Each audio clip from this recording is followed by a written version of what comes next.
राधे राधे प्यारे भक्तों। ओम गणेशाय नमो। ओम नमः शिवाय। जय माँ पार्वती। जय श्री हरि। जय माँ लक्ष्मी। प्यारे भक्तों, आज हम लोग सुनेंगे कार्तिक पूर्णिमा स्नान की कथा। कार्तिक पूर्णिमा पर गंगा स्नान का महत्व और पौराणिक कथाएं। हिंदू धर्म में इस दिन का खास महत्व है।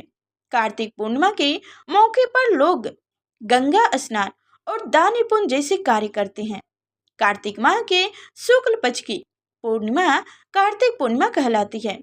कार्तिक माह के पूर्णिमा को कार्तिक पूर्णिमा, त्रिपुरी पूर्णिमा या गंगा स्नान के नाम से भी जाना जाता है। मान्यताओं के मुताबिक इस दिन गंगा स्नान करने से पूरे साल गंगा स्नान करने का फल मिलता है। इस दिन गंगा सहित पवित्र नदियों और तीर्थों में स्नान करने से विशेष पुण्य की प्राप्ति होती है, पापों का नाश होता है। कार्तिक पूर्णिमा के दिन गंगा स्नान, दीपदान, अन्य दानों आदि का विशेष महत्व है। इस दिन क्षीर सागर दान का अंतिम महत्व है। क्षीर सागर का दान 24 अंगुली के बर्तन में दूध भरकर उनमें स्वर्ण या रजत की मछलियां छोड़कर किया जाता है। कार्तिक पूर्णिमा के दिन दिवाली की तरह शाम के वक्त दिए भी जलाए जाते हैं। इस दिन को देव दिवाली के नाम से भी जाना जाता है। इस कार्तिक पूर्णिमा का महत्व न केवल विष्णु भक्तों के लिए है, बल्कि शिव भक्तों और सिख धर्म के लोगों को भी इसके खास महत्व है। विष्णु के भक्तों के लिए भी यह दिन इसलिए बहुत खास माना गया है क्योंकि भगवान विष्णु का पहला अवतार इसी दिन हुआ था। और कार्तिक पूर्णिमा का विधन, इस दिन ओम नमो भागवते वासुदेवाय मंत्र से भगवान श्री कृष्ण की पूजा की जाती है। 5 दिनों तक की घी का दीपक जलता रहना चाहिए। ओम विष्णु नमो स्वाहा मंत्र से घी, तिल और जौ की 108 आहुतियां देते हुए वचन करना चाहिए। तो अब हम लोग सुनेंगे कार्तिक पूर्णिमा स्नान की कथा। तो हमारे साथ इन कथाओं को ध्यान होकर मन को एकत्रित करके कथा को सुनिएगा। कथा सुनने से पहले बता दें कि हमारे चैनल पर नए हैं तो लाइक करके चैनल को सब्सक्राइब कर लीजिएगा और साथ में बेल आइकन की घंटी दबा दीजिएगा ताकि आगे जो मैं इसी व्रत कथा लेकर आऊं तो सबसे पहले आप तक नोटिफिकेशन पहुंचे, जो मेरी कथा को आप समय से सुन सकें। और कमेंट में ओम नमः शिवाय जय श्री हरि लिखना ना भूलिएगा। तो चलिए अब कथा सुनते हैं। ओम नमः शिवाय जय श्री हरि। इस कहानी को कार्तिक पूर्णिमा के अगले दिन परवा को पढ़ते सुनते हैं और आटे के चीरा चीरे बनाकर घर के बीचों बीच रखते हैं और वस्त्र पहनाते हैं। घर के सभी कमरों में घर का सारा सामान रखते हैं और चीरे को खील, बतासे एवं लड्डू का भोग लगाते हैं। इस दिन खिचड़ी बनाते हैं और घी और आम का अचार रखकर ठाकुर जी का भोग लगाकर खुद भी प्रसाद लेते हैं। सूखी खिचड़ी मंदिर में भी देते हैं। 4 चिड़िया थीं, चारों कार्तिक नहाती थीं। आई परवा चारों ने सोचा चलो खिचड़ी बनाएं। एक चिड़िया चावल ले आई, एक चिड़िया दाल ले आई, एक चिड़िया घी ले आई। सबने मिलकर खिचड़ी बनाई। सबने सोचा कि पहले नहाकर आती हैं, फिर सब बैठकर खिचड़ी खाएंगी। पहले एक चिड़िया आई, उसे भूख लग रही थी। बाकी चिड़िया अभी नहीं आई थी तो उसने खिचड़ी की सूप खा ली। दूसरी चिड़िया आई, उसने पानी पी लिया। तीसरी चिड़िया ने खिचड़ी खा ली और चौथी चिड़िया ने खुरचुन खा ली। चारों चिड़िया मर गईं। जिस चिड़िया ने भाप खाई थी वो राजा के घर राजकुमारी बनी। जिस चिड़िया ने पानी पिया था वो कुमार की लड़की बनी। जिस चिड़िया ने खिचड़ी खाई थी वो ब्राह्मण की लड़की बनी। और जिस चिड़िया ने खुरचुन खाई थी वो हथुनी बनी। कुमार की लड़की राजा के यहाँ दासी बनी। ब्राह्मण की लड़की राजकुमारी की सहेली बनी। हथुनी भी राजा के यहाँ थी। राजकुमारी को पिछले जन्म की सब बातें याद थी।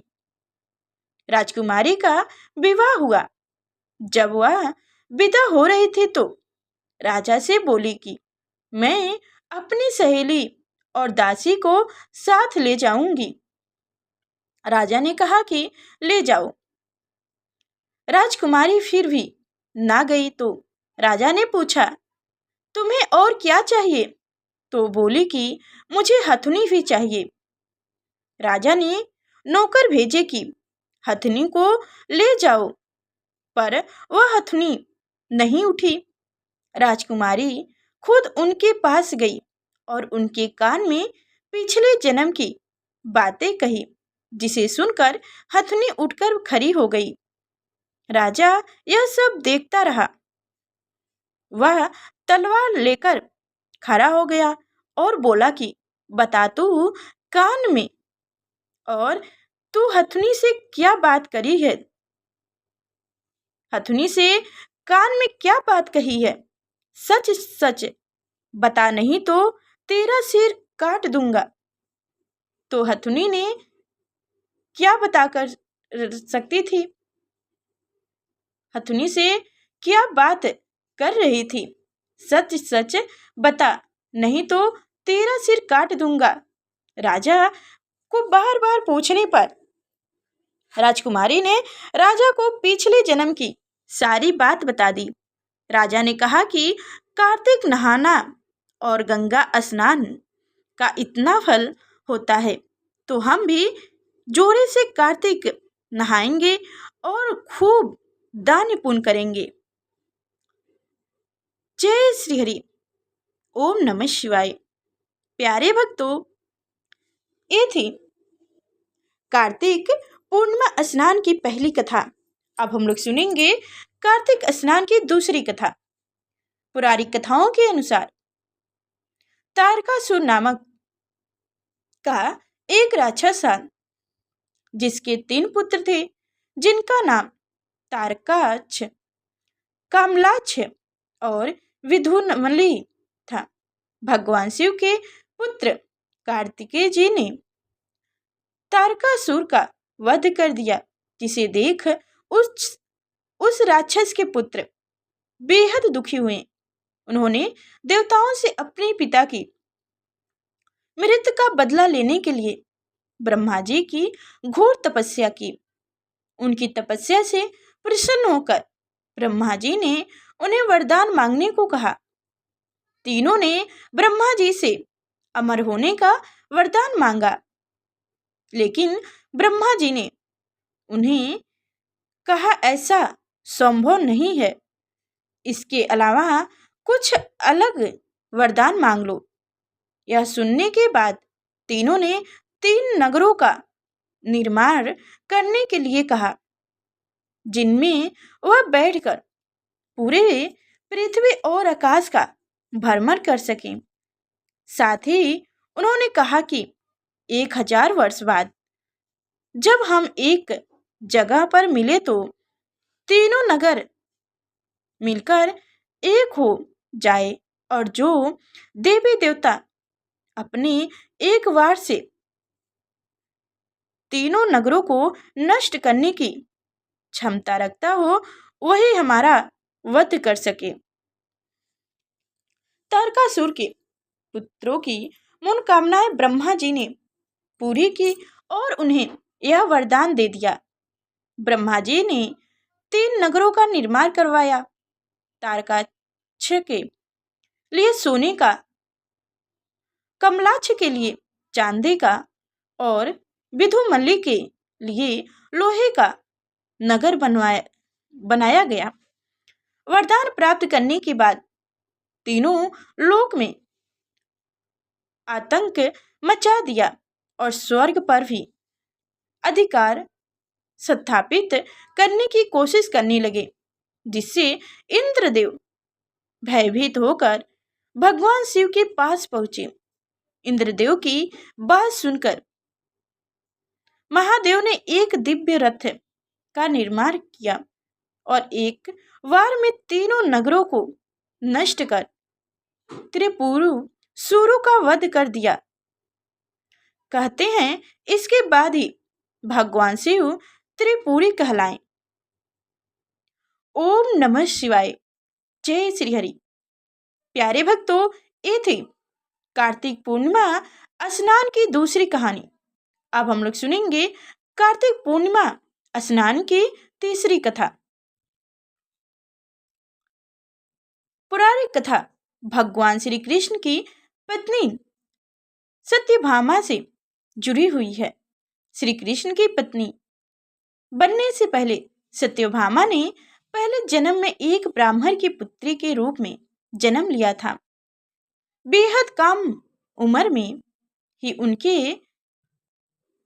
पति और पिता को एक राक्षस ने मार दिया। वह ब्राह्मण की पुत्री भरी दुनिया में रोते बिलखती अकेली रह गई। फिर उसने स्वयं को विष्णु भगवान की भक्ति में समापित कर दिया।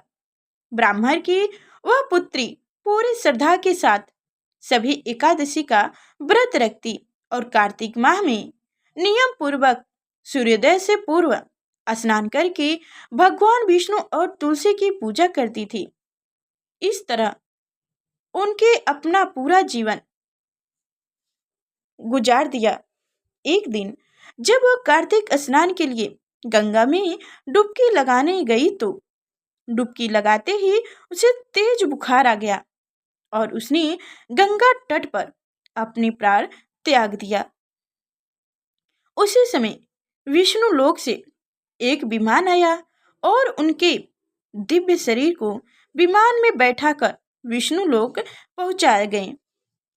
कहते हैं कि जब भगवान विष्णु ने धरती पर कृष्ण के रूप में अवतार लिया तब उस ब्राह्मण पुत्री ने भी सत्यभामा के रूप में जन्म लिया। कार्तिक माह में दीपदान करने के कारण सत्यभामा को सुख और संपत्ति प्राप्त हुई। नियमित तुलसी में जल अर्पित करने के कारण सुंदर वाटिका का सुख मिला और बाद में वह भगवान श्री कृष्ण की पत्नी भी बनी। जय श्री हरि। ओम नमः शिवाय। जय हो श्री कृष्ण। दोस्तों, ये थी कार्तिक पूर्णिमा स्नान की तीसरी कथा। अब हम लोग सुनेंगे कार्तिक पूर्णिमा की स्नान की चौथी कथा। एक बार इल्ली ने घून से कहा कि चलकर दोनों कार्तिक स्नान कर लेते हैं। घून ने मना कर दिया, लेकिन इल्ली ने स्नान किया। जब दोनों की मृत्यु हो गई तो कार्तिक स्नान के पुण्य के कारण इल्ली का जन्म एक राजा के घर में पुत्री के रूप में हुआ, जबकि घून राजा के घर गधा बनकर पैदा हुई। राजा ने बेटी का विवाह किया। बेटी जब ससुराल जाने लगी तो उसने अपनी पलके रुकवाया और राजा से गधा को भी साथ ले जाने को कहा। राजा ने बहुत समझाया, लेकिन बेटी जिद पर अड़ी रही। बेटी को ससुराल गधा भी ले जाने दिया। महल में पहुंचने पर गधे को महल के नीचे बांध दिया गया। लड़की गधे से चोरी छुपे बातें करती तो उनके पति को शक होने लगा। उसने अपनी रानी से सारी बात बताने को कही। तब रानी से राजा को सारी बातें समझाई। रानी ने राजा को सारी बातें समझाई। रानी की बात सुनकर राजा को कार्तिक स्नान का महत्व समझ आया। उसके बाद वह भी अपनी रानी के साथ अत्यंत प्रसन्न मन से कार्तिक माह पूर्णिमा स्नान कर दान पुण्य करने लगे। और कार्तिक में भोर में उठकर सुबह सुबह स्नान करते। उसने सारे नगर में यह भी कहलवा दिया कि सब कार्तिक स्नान कर नहाए हुए पानी घून पर डालेंगे, जिससे बाद में घून को मोक्ष की प्राप्ति हुई। जय श्री हरि। ओम नमः शिवाय। प्यारे भक्तों, ये थी कार्तिक पूर्णिमा की स्नान की चौथी कहानी। प्यारे भक्तों, हमारी कथा कैसी लगी कमेंट में अवश्य बताइएगा। और अभी तक हमारे चैनल को सब्सक्राइब नहीं किए हैं तो सब्सक्राइब करके बेल आइकन की घंटी दबा दीजिएगा, ताकि आगे जो मैं ऐसी कथा लेकर आऊं तो सबसे पहले आप तक नोटिफिकेशन पहुंचे, जो मेरी कथा को आप समय से सुन सकें। और कमेंट में जय श्री हरि लिखना ना भूलिएगा। तो फिर चलते हैं, फिर मिलते हैं नेक्स्ट वीडियो में। तब तक के लिए धन्यवाद।